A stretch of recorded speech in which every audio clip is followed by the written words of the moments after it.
Hey everyone, welcome to another episode of Ounce of Wisdom. I'm Ben Blankenship, owner of Accuo Business Coaching and Advising, and today I'm joined by my co-host, Kelly Fry. Hey Kelly. Hey, Ben, I'm excited for today. Our guests know all about unlocking the professional mindset of the 25 to 35-year-old and what it really takes to attract, engage, and retain this next generation of top talent. Joining us today is Bailey Blankenship, Eric Beppler, and Ian Woodpeter.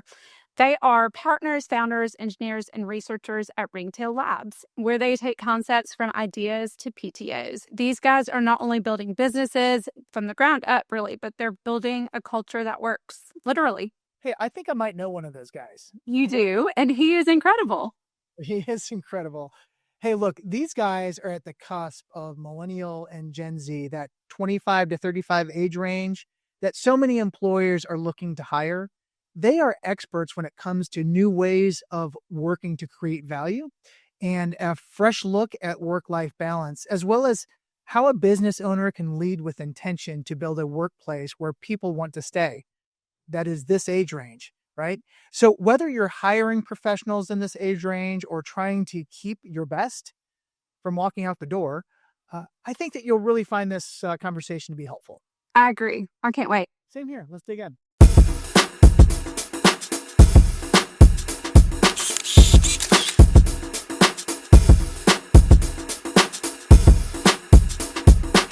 Hey guys, welcome to Ounce of Wisdom. I am so excited to have you guys with us, Ian, Eric, and Bailey. This should be a great conversation today. The topic is something that's pretty near and dear to you guys. It's about you.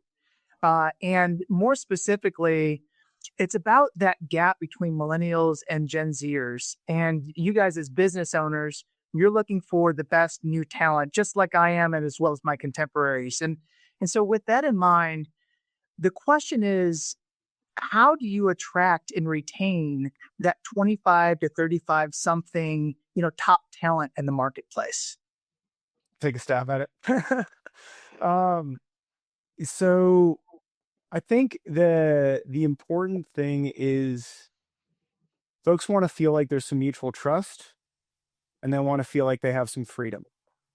So in practice, that means not necessarily micromanaging people's work hours or where they work or their time off.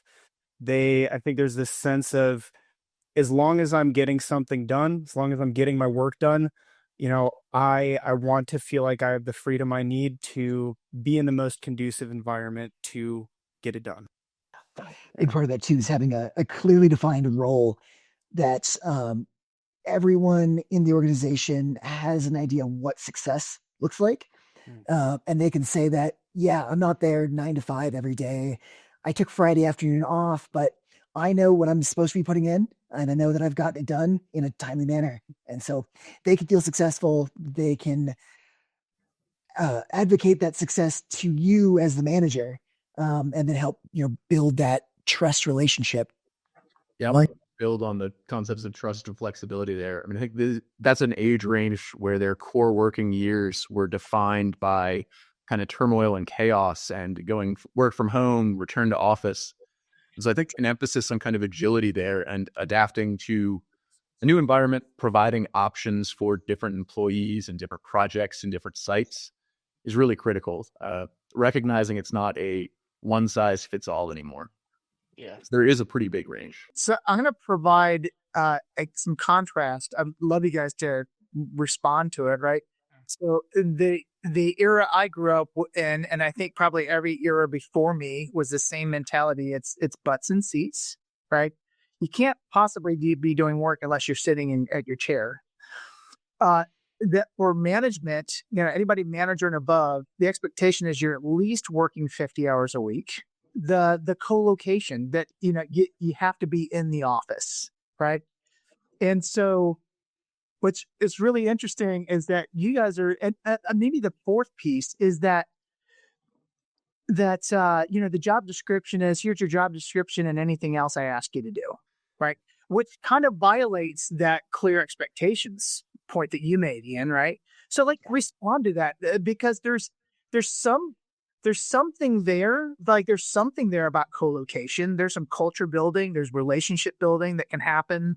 And in the absence of that, can you still have that? But I don't just respond to some of those points that I just shared. Well, I want to push back on it a little bit because I think co-location might be in some ways a little bit of a dated term, and it's collaboration more than anything. Okay. We're so heavily digital these days that even if you are sitting in a conference room with somebody, you're looking at each other on the screen. And so the location has really stopped being as much of a barrier to collaboration as it once was.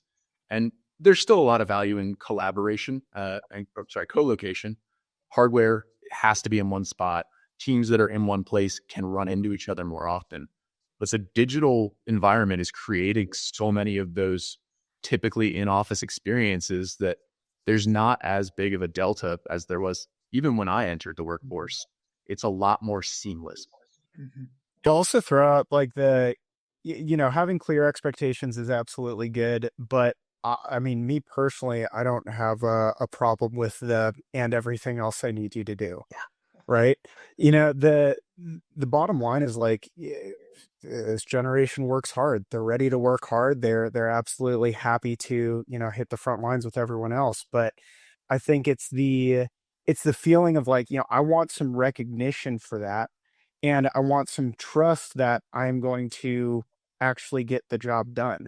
So I'm fine doing whatever you need me to do, but I want you to let me do that in the best way that I possibly can. And I want you to trust that I'm going to get that done. Because I think that once we start getting into things like in-office mandates, right? It almost feels like a lack of trust. Like you really need to see my butt in a seat to know that work is getting done. I'm sure we can all talk about stories of working in office or working with someone like, I have never seen you get anything done. It doesn't matter if you're in the office or not, right? It's about your work output. And so if I'm telling you that this is the most effective way that you can squeeze all the productivity out of me that you possibly can, I want you to trust me on that. Yeah. And I think a lot of this is with the increased awareness for mental health that we have in these younger generations. Folks nowadays know, hey, I've got ADHD out the wazoo. If I am stuck in an office environment with all this distraction, you're not going to get my best work. Versus if they can have the ability to work from home when it makes sense. And maybe work in the mornings if they're a morning person.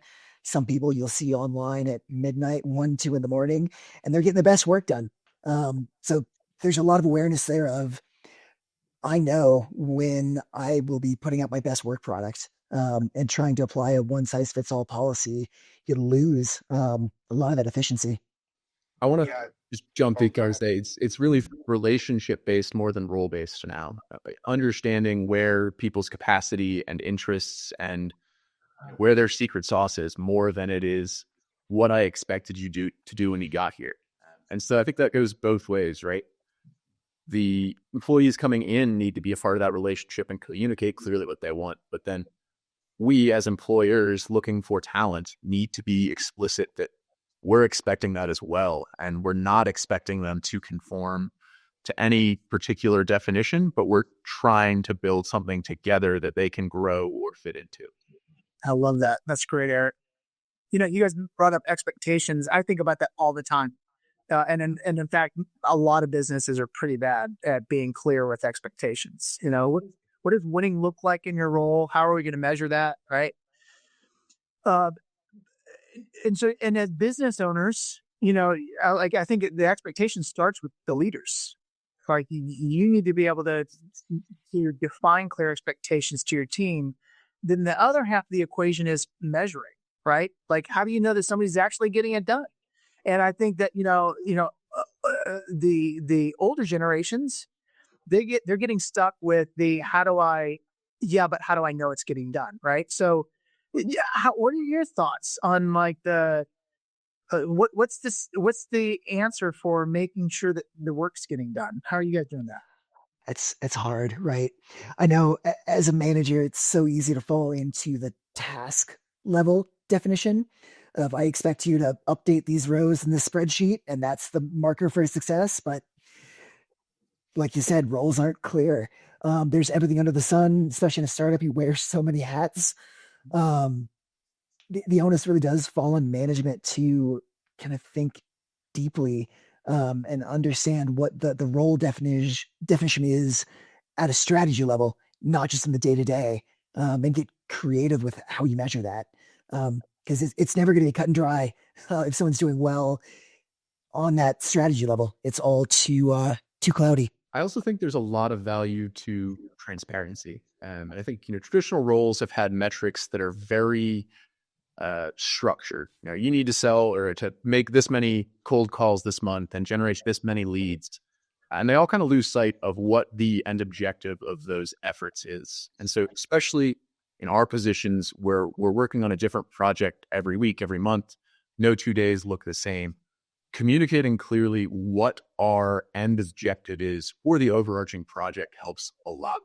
So making it clear that I need you to be doing these cold calls to bring in new leads, but what we're trying to do here is to find people in this field, and we'll be successful if we make new connections or whatever that ends up looking like, just so that it's not a fire and forget, but a continually evolve and revisit what you're doing, why you're doing it, expectation from the get-go.